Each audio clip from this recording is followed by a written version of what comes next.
Arnaud Montebourg, bonjour. Bonjour. Et puis bien sûr, nous allons parler de ces bisbilles ou pas. D'ailleurs, vous allez nous expliquer ce qui se passe au sein du Parti Socialiste parce que on ne vous cache pas qu'on a un petit peu de mal à comprendre. François Hollande parle, réforme fiscale, c'est pas dans le projet socialiste. Ségolène Royal n'en dit pas un mot et même annule 2 conférences de presse hier. D'abord, il n'est pas exact que les choix fiscaux qui ont été portés par François Hollande ne se rapportent pas au projet socialiste. Ce qui est intéressant, c'est la méthode. La méthode, elle consiste d'une part à prendre 1 mois de travail, un peu plus, 1 mois et demi de travail, avec la population, partout dans les cantons de France, dans les circonscriptions. C'est ce que nous allons faire, par exemple, dans mon propre département. Ça, c'est la méthode de Ségolène Royal, c'est pas la méthode de François Hollande. C'est la méthode du Parti socialiste. Hollande, il nous dit ce qu'il fera dans 6 mois si Ségolène Royal est élue présidente. Mais vous avez remarqué qu'il s'exprime sur des questions fiscales, c'est-à-dire les moyens par lesquels on pourra réaliser ce qui est un débat. Donc c'est intéressant, je crois, et nécessaire de ne pas mentir aux Français, de mettre sur la table la question d'abord de la dette publique, du financement de toutes des réformes, et notamment les plus lourdes, comme celle par exemple des retraites, qui aujourd'hui ne sont toujours pas financées. La loi Fillon n'a financé que 40% d'une réforme que nous considérons par ailleurs injuste. Donc mettre sur la table... Sur laquelle le programme socialiste a décidé de revenir. Mettre sur la table la question du financement de ces objectifs que nous allons mettre en discussion ne me paraît pas absurde, c'est même plutôt un acte d'honnêteté. Mais c'est au premier secrétaire de faire ça ou c'est à la candidate socialiste? C'est à tout le monde de le faire, c'est-à-dire c'est aux socialistes ensemble de dire voilà ce que nous voulons faire. Ça, nous allons en discuter à partir du projet socialiste, car qu'est-ce que nous faisons dans les débats participatifs? C'est une première. À Strasbourg, hein. C'est une grande première dans l'histoire politique française qu'on décide de soumettre à l'épreuve de vérité populaire nos propositions qui ont été adoptées selon la formule classique à l'intérieur du parti. Donc on ouvre les portes et les fenêtres de notre pensée, si j'ose dire. On la soumet à la discussion populaire. C'est un projet d'appareil? C'est le projet du Parti socialiste et de ses militants. Mais il n'était à l'époque que une grosse centaine de mille. Aujourd'hui, d'abord, ils sont 300 000. Ouais. Ils ont élu une candidate dans un corps électoral plus là. Non, on ne recommence pas tout. On met à la discussion pour ensuite dégager les priorités et peut-être enrichir d'ailleurs ce projet. Je rappelle que la question du déficit, de la dette que nous lègue la droite. Nous étions en 2001 à 32 milliards d'euros de déficit, nous sommes à 41 milliards d'euros. C'est-à-dire que les 10 milliards d'euros de baisse d'impôts ont été financés par l'emprunt et à crédit.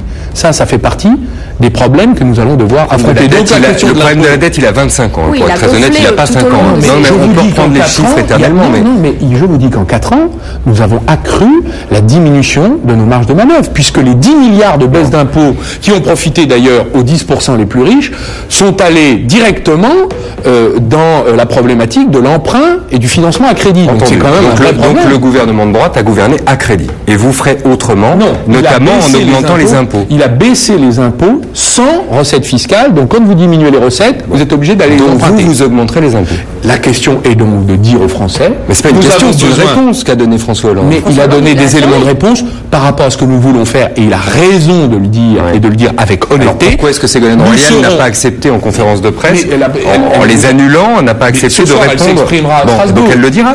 Je veux juste vous dire ici que la question du financement du programme du Parti socialiste est autant posée que le financement du programme de l'UMP d'ailleurs.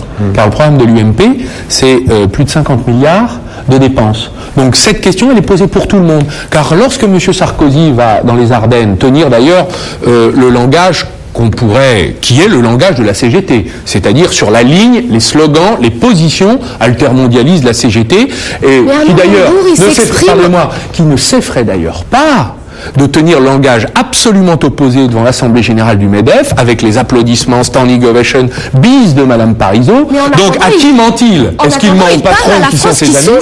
Oui, enfin, il parle. Est-ce qu'il ment à la France qui souffre? Est-ce qu'il ne mentirait pas? Il va la voir. Mais, excusez-moi, nous la voyons tous les jours, nous, élus, puisque nous l'avons partout. La France qui souffre. Dans nos circonscriptions, c'est la France. Donc il n'y a pas besoin d'aller la voir. Lui, c'est vrai, il a besoin de sortir de Neuilly-sur-Seine. Ça, j'en conviens. Qui est le plus gros coffre-fort de France, dont il est l'élu. Vous ne reconnaissez aucune sincérité dans cette propos? C'est-à-dire que la rupture tranquille de M. Sarkozy, je la ressens plutôt comme la continuité tranquille. C'est-à-dire les mensonges, l'opportunisme, qui est d'ailleurs les leçons de Jacques Chirac. C'est-à-dire dire la fracture sociale et faire tout le contraire quand on est au pouvoir.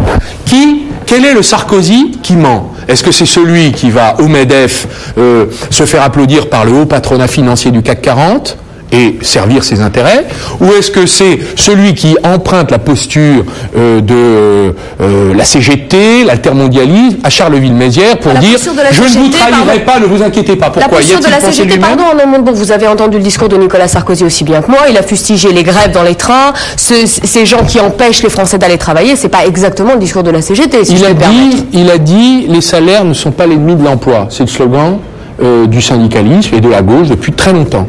Et par ailleurs, au pouvoir, il a exactement fait le contraire de ce qu'il dit dans ses discours.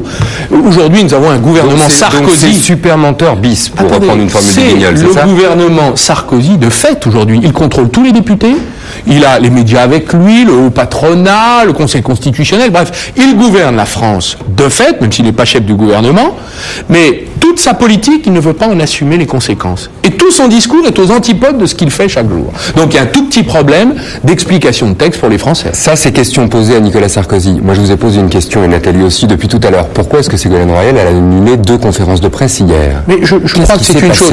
Je ne sais pas. Ça a tangué, je ne peux pas vous dire. Qu'est-ce qui s'est passé? Je ne le sais pas.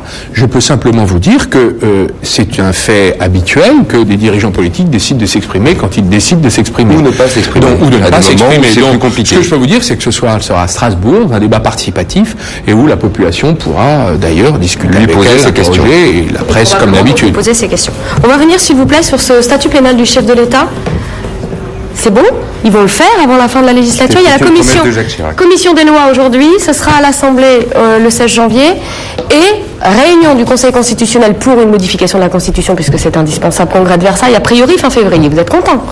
Ces choses, nous avons du peine à y croire, mais comme l'a dit François Hollande, nous siégerons jusqu'au bout de notre mandat s'il le faut, et nous irons en congrès à Versailles pour le modifier. Ce sera toujours ça de prix. C'est un objectif, une mise en examen de Jacques Chirac au lendemain d'une éventuelle sortie de l'Élysée? Ce n'est pas un objectif. Ce n'est même pas une nécessité. C'est une vraie possibilité juridique. Voilà, c'est le résultat et la résultante des affaires judiciaires en cours. Vous qui vous êtes beaucoup battu sur ce terrain-là, vous considérez ça comme... Il y en avait 3, il en reste une. Vous considérez ça comme une victoire? Non, parce que... vous savez, moi je n'ai pas d'engagement particulier à ce sujet. Moi j'ai toujours défendu les principes. Oui. C'est-à-dire que moi je pense que dans une démocratie, dans une république égalitaire, il est absolument impensable qu'on professe la tolérance zéro et qu'on organise son impunité maximale pour soi-même. Mais là c'est plus le cas puisqu'il change les lignes visiblement. Oui. Là, il souhaite changer les lignes. Les choses, oui, on comprend pourquoi on a attendu la fin du mandat pour modifier le statut pénal, car sinon il y avait en effet des risques que cette impunité saute. Donc simplement, je peux dire que cette question n'est plus d'actualité sur le plan politique. Après, c'est une actualité judiciaire et la justice, évidemment, a sa logique et elle poursuivra naturellement son cours. Ségolène Royal, présidente de la République, ne gracierait pas, n'amnistierait pas Jacques Chirac, ancien président de la République, au nom de la fonction présidentielle? Je ne vois pas comment on peut défendre des positions politiques de gauche et organiser l'amnistie de quiconque. Nous avons suffisamment justement à tort d'ailleurs. Nous avons suffisamment stigmatisé ce type de pratique chez la droite. Lorsque M. Chirac amnistie son ami Guy Dru, nous l'avons condamné. Lorsqu'il se taille des faveurs judiciaires pour les clans, son clan partisan en difficulté judiciaire, nous ne l'acceptons pas. Il n'y a aucune raison que nous organisions l'exception à la loi. Là, Arnaud Montebourg. Voilà. Merci d'avoir été avec nous ce matin. Merci. Si vous aimez le chocolat, restez. C'est un bon antidépresseur. Vous aimez le chocolat? Vous devriez rester. J'aime le chocolat. Mais vous n'avez pas le temps. Vous me permettrez d'une tonicité de vaquer à des occupations plus sérieuses. Bonne journée à vous. Merci. Profitez quand même de Noël. C'est très sérieux le chocolat quand même.